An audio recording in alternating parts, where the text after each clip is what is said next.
எல்லோருக்கும் happy morning. நம்ம இன்னைக்கு பார்க்க போகிறது ஹோம்மேட் பன்னீர் ரெசிபி. இதை பண்ணுறதுக்கு நான் இன்னைக்கு லெமன் ஒரு வினிகர் எதுவுமே யூஸ் பண்ண கர்ட் வச்சு எப்படி பண்ணலாம் அப்படின்றத பற்றி பார்க்கலாம் வாங்க. அதுக்கு முன்னாடி இந்த சேனலில் ஃபாலோ பண்ணாதவங்க ஃபாலோ பண்ணிக்கோங்க.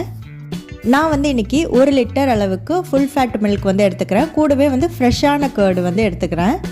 பால் நல்லா கொதித்ததும் லோ ஃப்ளேமில் வச்சுட்டு கொஞ்சம் கொஞ்சமாக தயிர் ஆட் பண்ணுங்கள். இந்த ப்ராசஸ் ஃபுல்லாகவே நீங்கள் தயிர் கொஞ்சம் கொஞ்சமாக ஆட் பண்ணிக்கிட்டே இருக்கிற மாதிரி தான் இருக்கும். ஒரே டைமில் மொத்தமாக தயிர் ஆட் பண்ணிடக்கூடாது. இப்போ பாருங்கள் 10 நிமிஷம் ஆகுது. இப்போ கொஞ்சம் கொஞ்சமாக பன்னீர் பிரிஞ்சு வந்துக்கிட்டு இருக்கு. இப்போ பாருங்கள் மொத்தமாக பன்னீரும் தண்ணியும் நல்லா பிரிஞ்சு வந்துடுச்சு. இதை ஒரு காட்டன் கிளாத்தில் நல்லா வடிகட்டி எடுத்து வச்சுக்கோங்க. இதை நல்லா பிழிஞ்சிட்டு ஒரு ஷேப்புக்கு வச்சு இதை மேலே நல்லா ஒரு வெயிட்டான பொருள் வச்சுக்கோங்க.